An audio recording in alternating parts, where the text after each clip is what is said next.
السلام علیکم مرګرو. ما یو ویډیو جوړ کړه په هغې کې ما تاسو ته دا پیغام درکړه چې په 15 اپریل چې نو زمونږ پاکستان حکومت ویلي دي چې کوم افغان سټیزن کارت هولډرز دي هغوی به چې مونږه وباسو. افغان سټیزن کارت یا پروف اف رجسټریشن چې دی هغه افغان ماجر کارت ته وایي. افغان ماجر کارت چې چا سره دی هغه کسان به د 15 اپریل نه پس چې زموږ حکومت وباسي.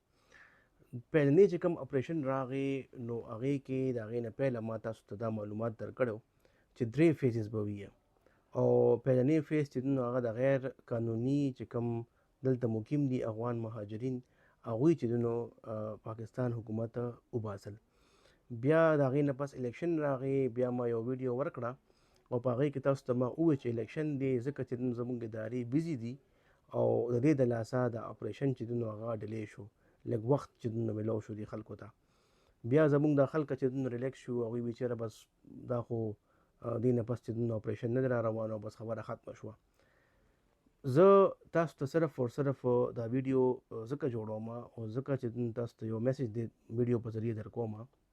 پیلنی اپریشن کې ډېر داسې خلک وو چې چا سره هیڅ سم نو او هغوی په کورونو کې ناست وو، په هغوی باندې چاپی ووهلې شوې. هغه کسان چې نو د پاکستان نه ډیپورټ کړل په غیر عدالت ته پیش کېدو. د هغې نه پس چې نو داسې خلک هم پکې ما رالل چې هغوی راتلی نه شو. ما سره په فون باندې رابطه وکړه او ډېر افسوس سره دا وایم چې کله سختی راشي نو زمونږ خلک چې نو هغوی بیداره شي او هغوی وایي چېرې مونږ اوس چې ځان لیګلایز کوو، اوس ځان له لاره روباسو. نو هغوی به داسې کار کوو چې هغوی به خپله زنانه رالیږلې زمونږ آفس ته. نو مونږ به ورله چې بیا کیس تیار کړو، مخکې به چې مونږ کیس جمع کړو، آرډر به مو راواغېسته. نو هغې سره به چې هغوی بچ شو. نو زه دا ویل غواړم چې تاسو پښتانه او پښتانه چې خپل زنانه چې کله خوارئ نه، خپل بچي نه خوارئ.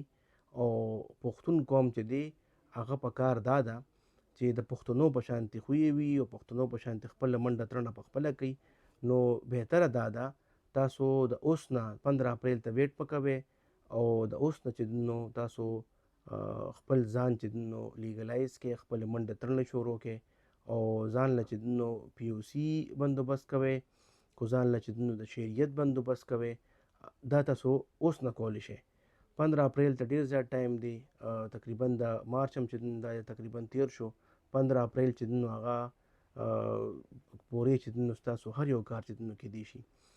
زما یو ډېر خوږ ملګری دی، زما ورسره ملاقات نه دی شوی خو زما ورسره خبرې شوي دي او زه یې ویډیوز هم ګورم، ډېر ریګولرلی زه ویډیوز ګورم، هغه زما ویډیوز ګوري.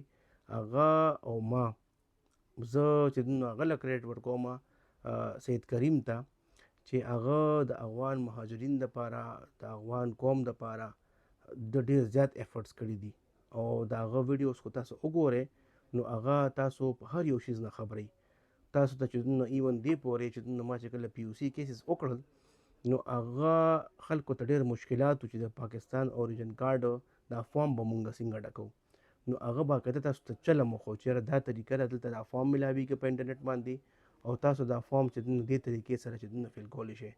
زه د هغه ایفرټس ته سلام کوم ځکه چې هغه چې څنګه مونږ په عدالتونو کې لګیو، تاسو له جګړې کو لګیو، هغه چې هغه په انټرنیټ په ذریعه باندې په سوشل میډیا په ذریعه باندې تاسو ته چې د پاکستان اوریجن کارډ فارم فل کول، بیا چې کله تاسو آرډر واغشته، ججمنټ واغشته، نو هغه څنګه چې ناد راته رسول دي.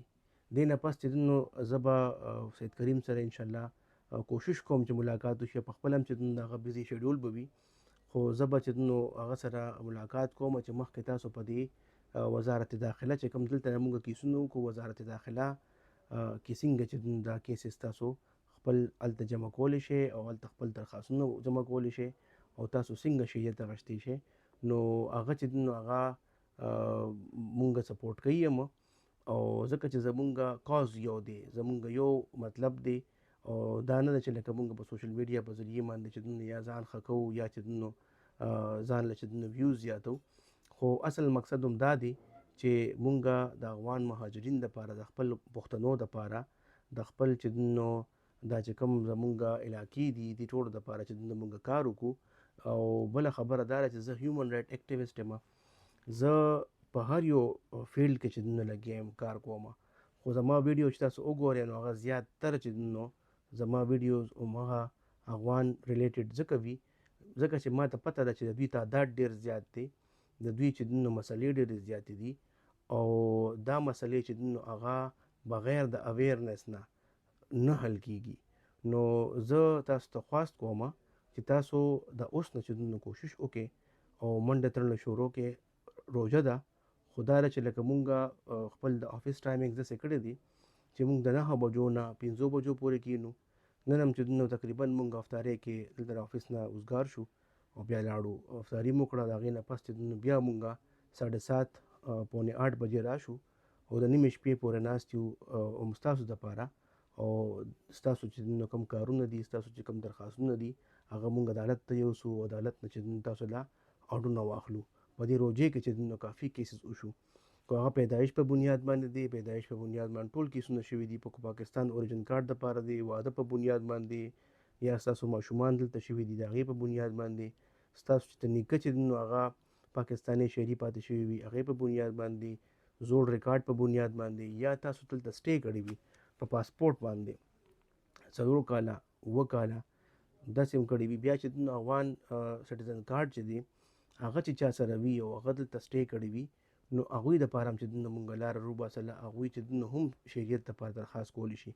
نو مهرباني وکړئ تاسو چې لیټ کوئ مه، او خپل چې دا کیسز پروسس کې کو څوک تله واپس نه غواړي هغه، ځکه چې تقریبا 40-45 سال تاسو دلته وشو. او زمونږ اسلام کې چې زمونږ پیغمبرانو، زمونږ چې دا ټول چې کوم اسلامیک چې کوم خلک وو، زمونږ تابعین او تبع تابعین او دا ټول چې صحابه کرامو، دوی ټولو چې هجرت کړی دی د اسلام پھیلاولو دپاره. نو زمونږ پښتانه خو چې یو خلک دي، هلته چې مسله راله، جنگ جګړه سټارټ شو، وار سټارټ شو، نو زمونږ پښتانه چې او زمونږ چې کوم فارسیوان وو هغوی ټول دلته پاکستان ته راغلل. پاکستان کې دلته ژوند شروع کړه. او لکه ظاهري خبره ده دلته چې دلته دوی سیکیور هم وو، دوی دلته خپل کاروبارونه هم شروع کړل، خپل چې فیملیز یې جوړ کړل. نو بهتره دا ده چې تاسو دا کارونه چې د اوس نه شروع کړئ، د خپل بچو، د خپل د کور والا، د خپل چې د مور پلار، د دوی چې خیال وساتئ، او چې هغوی چې سبا ونه کړیږي. او تاسو عدالت ته چې زر ته زره رجوع وکړئ، او چې کومې ادارې دي هغوی ته رجوع وکړئ چې ستاسو دا مسلې چې په دې وخت کې چې کوم د اپریشن دا وخت دی د هغې نه پیله چې حل شي. ډېره مهرباني. السلام علیکم.